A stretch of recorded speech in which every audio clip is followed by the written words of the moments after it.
Sam Houston State had a special guest during homecoming week, and let's just say Sammy the Bearkat was very excited about it.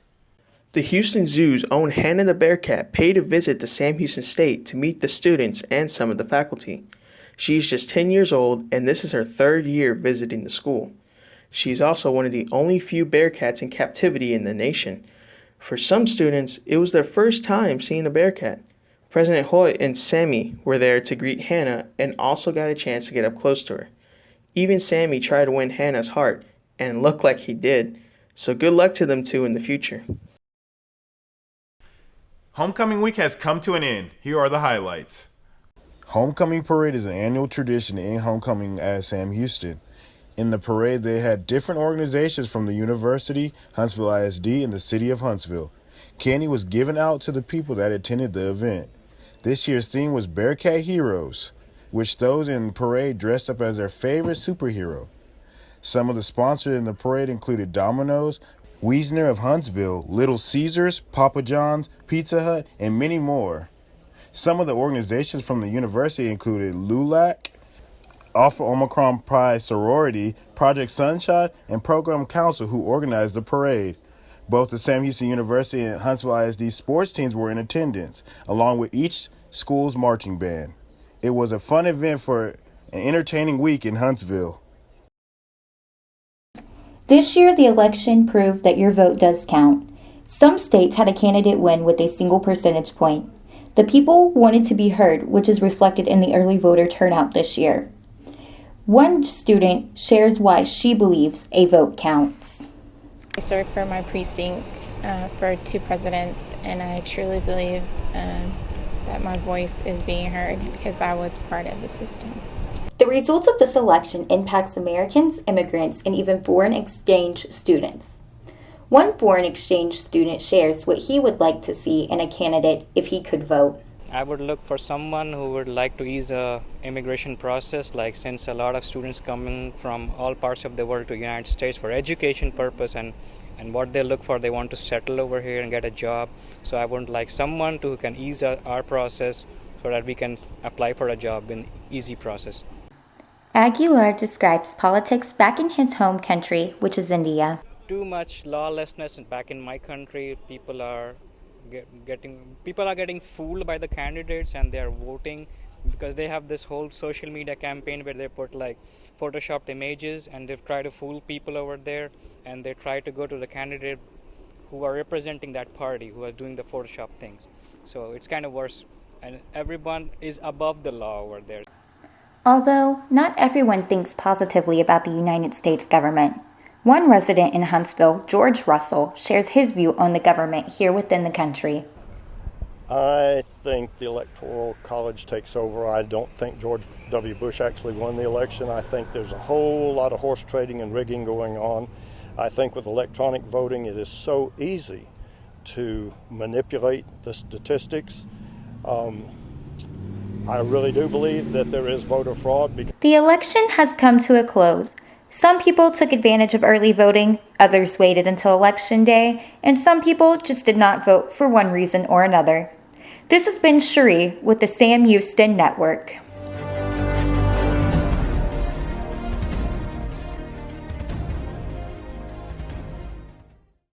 One protest has been gaining momentum with some well-known names. Sarah Pearce has more.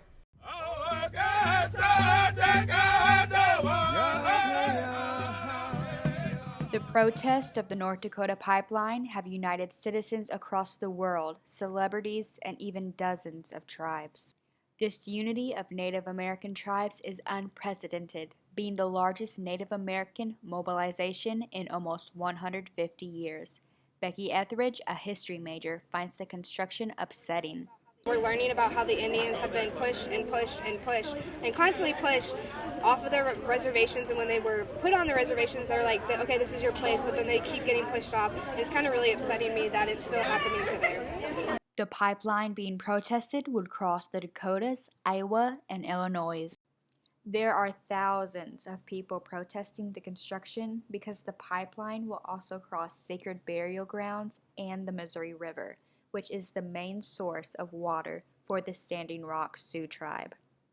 Police and protesters have been clashing. Some protests have turned violent, with police bringing in canines and mace. However, many protests have been peaceful. David Eller supports all who have been arrested while protesting. He believes social media will bring more light to this issue. It's going to work at some point. It's just going to have to be at a larger scale, I believe. More support's always good. So I think if more people can get on the bandwagon with it, then it'll help. Rain Pascal supports protesting for whatever your cause may be, but doesn't think protesting on social media is helping. It isn't doing anything, putting a status. You're just putting a status. I mean, that's like saying, it's like talking about a fundraiser but not actually putting money for it. This is America. America.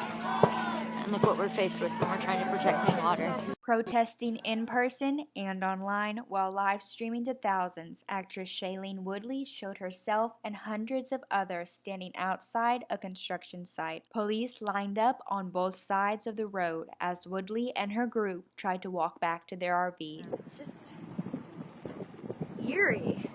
They're so out of their element. Police stopped Woodley before she got to the RV and arrested her. She was the only one out of those hundreds of protesters to be arrested. I hope you're watching mainstream media. I hope you're watching. That's where she's been taken. Leroy Wilkinson is a part of a generation that has seen many protests and believe it's effective. I think we all have a right to protest in the right way, the correct way, in a peaceful way. And I think when we lose that right, then that's pretty serious. Our brothers and our sisters, we stand for our people. Lyndol Wilkinson has witnessed the influence of protest firsthand. We don't realize the value until years later. We start seeing impact and we start seeing the way it changes communities, the way it changes towns, agriculture, and all of that. But protests are I think they are most valuable down the road.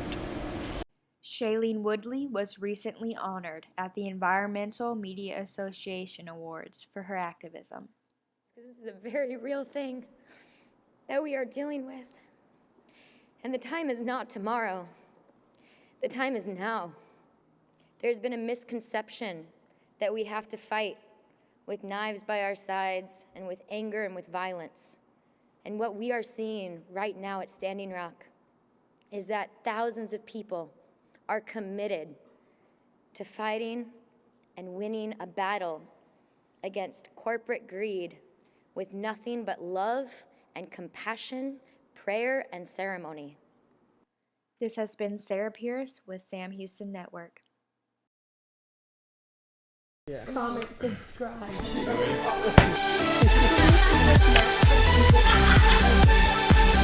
right. I'm David Gibson. And I'm Javana Hosein. I'm Chris Olivo. And I'm Amanda Palacios. And today's topic is, would you want your significant other to have a best friend or a friend of the opposite sex? So, kind of something interesting. We interviewed some students and faculty members here on campus and got their thoughts, and we'll share them with you guys. All right, so. Okay, ready? Okay. I'm pretty neutral on the subject. I do think that maybe at first I would be a little wary about it, but once I got to know the girl, I'd probably be more relaxed about her being his friend. I feel like it is appropriate depending on if that significant other knows their boundaries. If you trust them, then it should be no problem, but if you kind of have some hesitant feelings about it, first of all, you shouldn't be in that relationship, and then no, it wouldn't be okay. But if you guys had set boundaries beforehand, it should be fine. It depends on, I wouldn't mind my girlfriend having guy friends, just so long as I know them. But as a guy, I know guys' motives when it comes to women, and they're always trying to score. So it's kind of a yes or no. Just depends on who she's hanging out with, if I know the guy or not. I'll say that. I agree when it comes to your significant other having, friends with the opposite sex. I don't mind it as long as, the girls are cool. I mean, I have a boyfriend, and he's got friends that are girls, and I got a best friend that's a guy, and we're all good with it as long as, we understand that, we're not going to get taken away, or we're not going to get tried taken away, and we agree that our friends are our friends, and we're cool with it. It depends to me. If he's been knowing her all his life, then it's okay because I can't change that. But if he's been knowing her like a year prior to us meeting, or like maybe a couple of months prior to us meeting, it's just like, okay. You really don't know about her and what she's about. Right, yeah, I think that would be super awkward if there wasn't a person that, if you didn't allow your significant other to have a friend because of their sex, because of them being male or female. It would be also awkward if they only had one type of friend too. So yeah, either way, let them be friends regardless. No, I really wouldn't mind at all as long as I knew them and I knew that they weren't a skank. But if I didn't know them, I would have to, get to know them myself just to make certain that they weren't skanky. It's not like I wouldn't trust my boyfriend, but as a woman, I know how women can be. But I don't think it's a problem as long as I know them. It depends on the situation. My wife and I have been married for 4 years now, and I know that she's had quite a few friends of the opposite sex. Most of the time, they're coworkers. I know that can sometimes be problematic, but a good amount of trust and a good amount of knowing your partner personally and intimately and everything that matters in that sense can go a long way to establishing trust and a better relationship. It's more about having communication than it is being worried about somebody else. If he's coming on to her and she doesn't tell you that, then you have a problem. If he's coming on to her and she tells you immediately, then that's how a couple should work. That's how a relationship is formed. You don't keep things from each other. You might keep things like, hey, does this dress make my bottom look big? Yes? I don't know. Things like that aren't necessarily the things that are important in a relationship. Things like, hey, I'm feeling bad today, or I had a bad day at work, or there's a jerk guy at work that keeps hitting on me. Things like that are important things in a relationship. So we've heard from the faculty and the students themselves, and what do you guys think? Would it bother you if that was the case, or would you just see it as, oh, okay, that's fine? Okay, well, I agreed with a lot of the people that we've interviewed. I've been dating my boyfriend for almost 2.5 years, and at first when this topic was brought on to me, I was like, no best friends that are girls because blah blah blah. But now that I listen to this, I do agree with a lot of it. There are boundaries. I think that's like a key word, boundary, in this topic, because you can have a girl best friend, but you just need to know where that line is and what you can and cannot, cross. So yeah, my boyfriend and I call him Boo Boo, but his name is Andre. We've been dating for almost 7.5 years, since 8th grade going to 9th grade. But he is my best friend, and I feel like if I want to marry someone, I need to be I need to be that person's best friend, and he needs to be my best friend. But I'm okay with him having like another friend who's a female, but I want to be his number one priority, his first best friend. Yeah, because I believe that's what marriage is about. But I feel like you can have a best friend of the opposite sex, because I personally have a best friend that's a girl. She's been there before I've been dating any of these other girls, so like, if I lose her, then what am I gonna have? Because the girls, they come and go. So I feel like you can still have as long as you have those boundaries. I feel like it's different though. Like if you know that person's the one, like I know my boyfriend, he is the one for me, and like I feel like once you know the person's the one, your views of like friendship is going to change. Like you're gonna put that person before other people. Yeah, it's different when you've been dating someone for years versus when you're not Just like dating them. anyone at all. I know, but still, I know you want to be your best friend, but you can still have another best Yeah, friend he's too. okay with having girls, but I have to know them first. Like, I want to see if she's okay. Is she gonna try to like talk But to as him long as in they his have ear or that something? boundary. You know? Yeah. But as long as that boundary is set, like if me and my best friend have that boundary where I'm not jumping across that line, like, so I mean I feel like he should be able to like have other best friends. But I mean I understand what you're saying, Yeah. that you want him to be right there. At the end of the day, it's all about communication, And trust. like and trust that he said. So if you know you have something to do with this girl best friend or guy best friend, you need to tell your boyfriend/girlfriend ahead of time and let them know what's going on, so they're not wondering, oh, like, why are you with this girl or why are you with this guy and you didn't tell me anything, you know? Because you wouldn't like that if your girlfriend was with a guy and you didn't know about this guy, and so now you're wondering, like, oh, is the trust really there? I experienced that. And firsthand. I think you're right, because I've actually had friends, you know, that have said, oh, block this guy on Instagram or Facebook because the way you're looking at him and the way you're talking to them. The one thing, communication and trust is two main things for relationships. I haven't been in many, but I've seen it gone down like that because they see a friend who's like a female or a guy or something like that, and they start getting jealous. But I think as long as you tell them, you know, hey, this is just my friend and stuff like that, I think it can work out. Yeah, cause like I've been through this with it, cause my ex-girlfriend, like, she would switch up and say like, oh, I'm not hanging out with you because I'm gonna hang out with my friend, whether it's a guy, and I'm like, whoa, you're not gonna tell me, like, you're just gonna switch up. So then I start, I see like contemplating trust, like, is she really trusting me? What's she doing over there? Like, and then you're not texting me back when you're over there, like, so I understand what you're saying. Like, it depends. Like, if you made plans with this guy friend before you made plans with your boyfriend, and the matter is urgent or whatever, you have to go do something for a group project, or you've been planning to go see this movie or whatever with other friends, maybe that could work too. But just being like, oh, I gotta go hang out with Tom, Dick, and Harry from fourth period. I'm sorry, I can't go see 50 Shades of Grey with you. Like, no. Yeah, I see what you're saying. No. And I also think, like, I'm not gonna lie, when I first started dating, like, Boo Boo, I was like always watching like TV shows or movies, and I'm like, well, what if he cheats on me with his friend or something? Because movies, like, social media does play a important part in a relationship. Believe it or not, it does. Even though people say it ruins it, but I feel like it can ruin it if you let it. If you let it. Yeah, so if your trust and relationship has to be stronger than Twitter and Instagram. Yeah, and of Snapchat. course. Relationship goals, If it doesn't, that's then all. what are you doing? I also think you shouldn't let like you said, like social media dominate your relationship, you know, because you're seeing all these things on TV, like let's say Scandal, How to Get Away with Murder, all those shows that show all that, you know. Yeah. Very scandalous. Yes.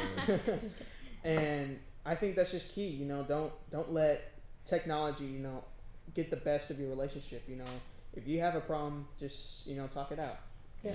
And don't let insecurities, you know, get to you, like, cause personally, I feel like everyone has some a lot of my relationship, cause like insecure, like, oh, do I trust her? What is she doing? Like, you know, cause I have that communication. She has a lot of guy friends. I'm like, well, you have too many guy friends and you don't have enough girlfriends. Like, you know, so I feel like insecurity plays a role in that too.